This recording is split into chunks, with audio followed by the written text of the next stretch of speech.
Jour d'élection à l'Assemblée nationale. On connaîtra dans quelques heures le prochain président ou la prochaine présidente de l'Assemblée. C'est le communiste André Chassaigne qui va défendre les couleurs du nouveau Front populaire, 74 ans, élu sans discontinuer depuis 2002. Pourquoi lui d'ailleurs? Parce qu'au fond, il y avait un tel niveau de tension ou de détestation entre les insoumis et les socialistes que ça ne pouvait être aucun d'entre vous? Non, parce qu'André Chassaigne est une personnalité reconnue, qui inspire du respect pour toutes et tous, d'ailleurs au-delà de la gauche.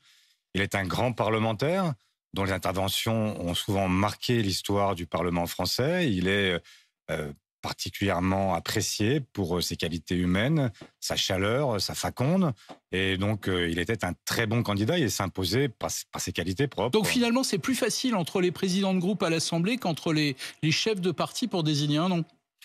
Si vous voulez le prendre comme ça, vous pouvez le dire comme ça. La réalité, c'est que le président de l'Assemblée a un rôle, le Premier ministre en a un autre, et qu'il n'est pas anormal que dans une grande démocratie comme la nôtre, on prenne un peu de temps au démarrage pour ne pas tomber en panne au bout d'un kilomètre. Et donc, moi, je ne suis pas heurté ni choqué par le fait qu'il y a eu des discussions qui sont peut-être apparues trop longues, et je comprends parfaitement l'impatience, parce que moi aussi, je suis impatient. On va en parler, mais aujourd'hui, ces jours d'élection, je le disais, à l'Assemblée nationale, c'est un peu qui tout double pour le nouveau Front populaire, parce que de deux choses une, ou bien André Chassaigne devient président de l'Assemblée, et alors là, on voit mal comment Emmanuel Macron ne pourrait pas appeler l'un d'entre vous à Matignon. Par contre, si c'est pas le cas, c'est peut-être cet après-midi la fin du nouveau Front populaire.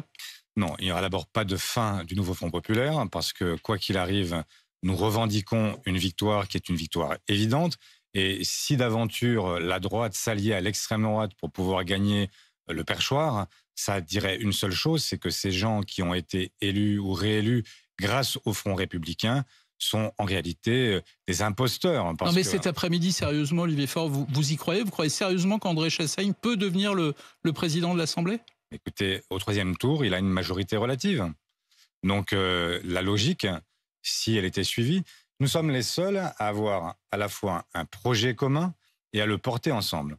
Vous pouvez avoir effectivement un rassemblement de gens qui, opportunément, pour bloquer le Front populaire, se retrouvent. Mais sur quelle base? Sur quel projet? Sur quelle volonté pour les Français? Rien. Donc ce serait une forme de hold-up qui serait réalisée, mais la réalité, c'est que la logique politique voudrait que ce soit quelqu'un du nouveau Front populaire, et en l'occurrence André Chassaigne, qui l'emporte cet après-midi. Vous y fiez référence. C'est vrai que ça donne l'impression d'une forme de bazar terrible à gauche. Honnêtement, le lendemain de la dissolution, vous avez mis à peine 4 jours pour vous mettre d'accord sur un cartel électoral, sur un programme commun de 150 mesures. Et là, ça fait 11 jours que vous n'êtes pas capable de vous mettre d'accord sur un nom. Mais qu'est-ce qui bloque concrètement? Pourquoi c'est pas possible? Mais c'est tout à fait possible. Simplement, moi, sur ce plateau, j'avais, le 18 juin, dit que je souhaitais que ce soit l'ensemble des parlementaires du nouveau Front populaire qui élisent celui ou celle qui les représentera à Matignon. Et puis, il a été fait un autre choix, celui du consensus, ce qui supposerait que tout le monde soit d'accord.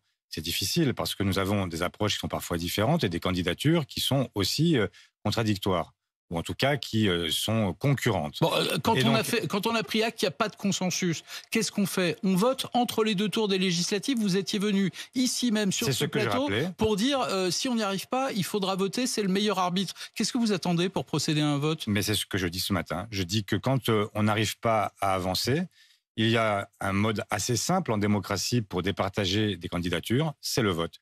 Et personne ne devrait avoir peur de la démocratie. Ouais, mais en attendant, ça fait 11 jours qu'on attend. Qu'est-ce que vous dites d'ailleurs aux électeurs de gauche? Pardon, on s'excuse, on est désolé, parce que tout le monde regarde ça quand même avec une forme d'effarement. Je l'ai dit, je partage cette impatience, je partage le désir d'aller vite. Mais quand, je le répète là encore, une fois qu'on constate qu'il n'y a pas un accord général, voilà, on vote, on passe au vote, et ce n'est pas un drame. Moi, j'accepte parfaitement le fait majoritaire. D'ailleurs, je l'ai dit. Il aura lieu quand, d'ailleurs, ce vote? Il aura lieu dès que tout le monde sera d'accord sur le vote. Mais moi, je le dis ce matin. Ah, parce qu'on n'est pas encore sûr que tout le monde soit d'accord sur le vote. En clair, les insoumis, eux, n'y sont pas favorables. Mais je ne sais pas qui est d'accord ou pas d'accord. Je dis ce matin que nous ne pouvons pas continuer à lasser les Françaises et les Français qui nous ont soutenus et qui nous ont fait confiance. Et donc, il y a une nécessité maintenant, c'est d'arriver à une solution. Cette solution, elle peut passer tout simplement par un vote, parce qu'il n'y a aucun drame à voter. En démocratie, on vote. C'est comme ça qu'on départage des choix qui sont parfois des choix compliqués. Donc, très bien. Je vois que les communistes se sont rangés à cet avis, que Clémentine Autain, François Ruffin s'y sont rangés aussi. Je vois que hier, Olivier Besancenot a aussi appelé à un vote. Je trouve ça très bien. Moi, je n'ai pas peur du vote. Je pense que ma candidate soit élue ou battue. Je considère que c'est une façon de respecter les gens que de dire qu'à un moment, on tranche et qu'on fait le choix de la démocratie. Olivier Faure, je voudrais vous faire écouter ce que disait l'une de vos alliées, Marine Tondelier, c'est la chef de file des écologistes. Écoutez. Je suis écœurée, j'en ai marre, je suis fatiguée parce que ça fait quand même 6 semaines qu'on y est. Et je suis désolée du spectacle qu'on donne aux Françaises et aux Français, et en particulier à celles et ceux qui nous ont élus. Donc je pense qu'il faut dire maintenant les choses. Notre joie se transformer en honte. Là, il n'y a plus de table de négociation, il faut le dire. Gna gna Huguette Bello, gna gna gna Laurence Tubiana, mais on va se retrouver avec Laurent Wauquiez en fait. Donc si on attend la pureté de la solution qui est idéale pour chacun, on ne la trouvera pas. Il faut une intersection entre les socialistes et les insoumis. Évidemment qu'elle existe. Sinon, on n'aurait pas réussi à faire un programme commun. Sinon, on n'aurait pas réussi à faire campagne ensemble et on n'aurait pas gagné. Elle dit, Olivier Faure, qu'elle est écœurée. François Ruffin a même dit qu'il avait honte. Vous avez honte, vous aussi, du spectacle qui est donné, pas seulement d'ailleurs aux électeurs de gauche, mais à tous les Français? Je trouve toujours curieux d'avoir des gens qui participent à ce débat et qui ensuite font comme s'ils en étaient extérieurs. Donc moi, je suis dans le débat et je ne fais pas semblant de ne pas participer à ce débat. Donc je suis moi-même lassé par la durée que prend cette discussion. Et donc je souhaite que nous puissions maintenant le trancher et arrêter de se cacher derrière son petit doigt. En fait, ça dure pourquoi? Parce que on ne tranche pas. Et donc, pour trancher, il faut un vote. Et moi, je crois que l'ensemble des parlementaires qui ont été élus, et quand on est élu député, c'est pour faire quoi dans la vie? C'est pour pouvoir justement être de ceux qui tranchent en lieu et place des Français. Parce que nous sommes là pour, sur chaque projet de loi, dire oui, non ou s'abstenir. Donc là, effectivement, c'est le moment de prendre nos responsabilités, que chacun prenne ses responsabilités. Il y a des candidatures qui ont été posées sur la table. Il n'y en a plus aujourd'hui, à ma connaissance, que 2 potentielles. Celle du Huguette Bello, qui s'est retirée, mais qui peut-être pourrait revenir si je comprends ce que certains peuvent dire. Et puis, il y a celle de Laurence Tubiana. Eh bien, il y a 2 candidatures.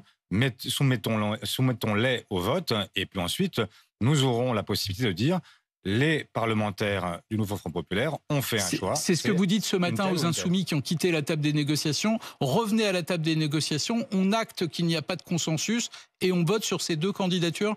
Mais d'abord, ce n'est pas tout à fait vrai qu'il n'y a plus de table, peut-être, mais enfin, moi, je continue à parler avec les Insoumis, je continue à parler avec les écologistes, avec les communistes.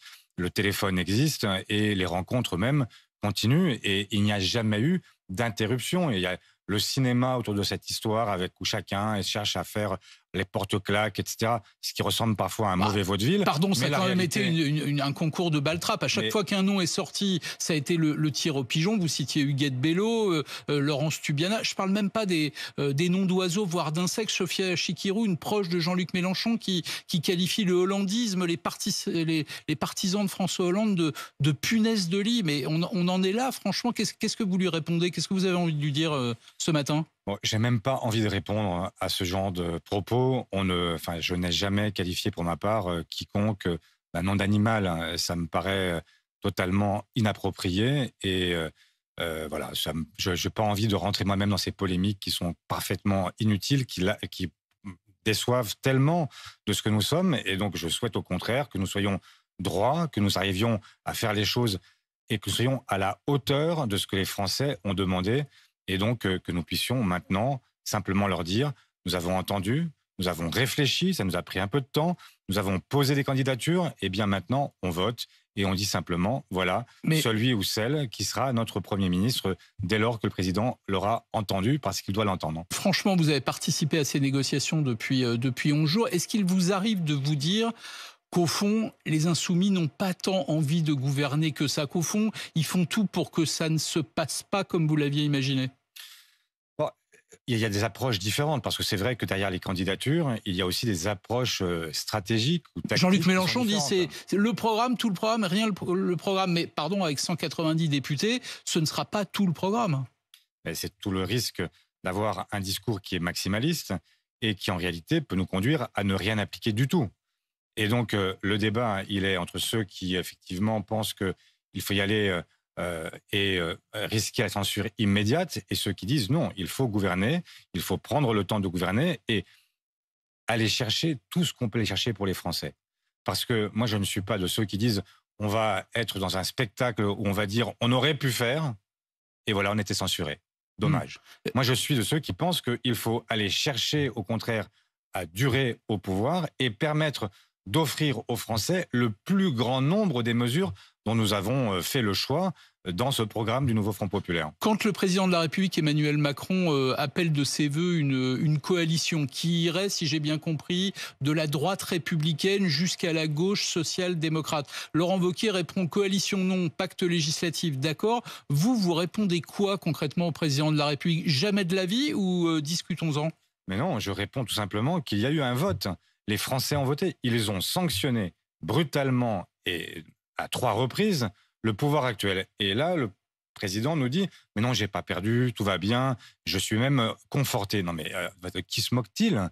Il a demandé lui-même une clarification. Il a appelé les Français à venir voter après une dissolution. Et là, il nous dit en fait j'ai pas vu les résultats.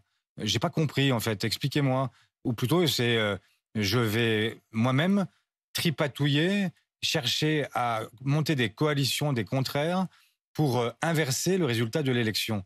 Mais c'est un déni démocratique considérable. Donc vous nous dites ce matin un président de la République ne devrait faire ça. Aucun membre du Parti socialiste ou du groupe socialiste n'ira jamais travailler, collaborer d'une manière ou d'une autre avec une majorité qui allierait le bloc central et éventuellement des Républicains. Ce matin, vous nous dites jamais de la vie. Mais oui, je vous le dis, parce que tout simplement, je ne vois pas comment on arriverait à une coalition des contraires.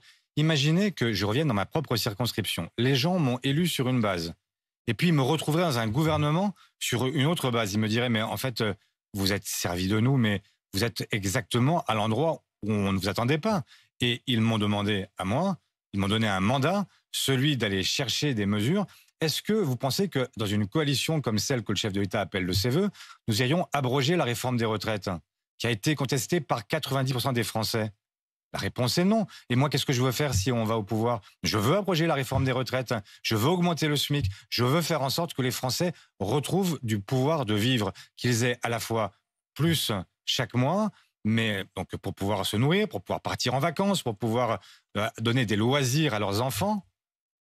Et je veux aussi que, à la fin, on puisse reconnaître ce qu'on appelle la valeur travail de manière très abstraite. Moi, je veux qu'on donne de la valeur au travail. Et cette valeur, on la donne notamment en reconnaissant un droit à la retraite pour celles et ceux qui ont contribué à enrichir ce pays. Si demain, malgré tous vos souhaits, on se retrouve avec un... Olivier Faure, premier secrétaire du Parti socialiste, PS, a récemment accordé une interview où il aborde plusieurs sujets de préoccupation pour la société française. Le titre de l'article « Nous ne pouvons pas continuer à lasser les Français » reflète son souci principal, la nécessité pour les politiques de regagner la confiance des citoyens et de répondre à leurs attentes de manière concrète et efficace. Faure commence par évoquer la lassitude des Français face à une classe politique perçue comme déconnectée des réalités quotidiennes et inefficace dans la gestion des problèmes majeurs tels que l'inflation, les inégalités sociales et les défis environnementaux. Cette lassitude est exacerbée par une série de crises successives, allant de la pandémie de Covid-19 aux tensions géopolitiques actuelles, qui ont mis à rude épreuve la résilience du pays. Le leader socialiste insiste sur la nécessité d'un renouveau politique basé sur une approche plus participative et inclusive. Il critique le manque de dialogue et de concertation dans les décisions gouvernementales, ce qui alimente le sentiment de méfiance et de désillusion parmi les citoyens. Selon lui, il est crucial de restaurer la démocratie participative en donnant plus de place au débat public et en impliquant davantage les citoyens dans le processus décisionnel. Faure s'attarde également sur les enjeux économiques, soulignant l'urgence de mettre en place des mesures concrètes pour lutter contre l'inflation et soutenir le pouvoir d'achat des ménages. Il propose des solutions telles que la revalorisation des salaires, notamment pour les métiers essentiels, et une fiscalité plus juste, qui allège la pression sur les classes moyennes et populaires, tout en taxant davantage les grandes fortunes et les entreprises multinationales.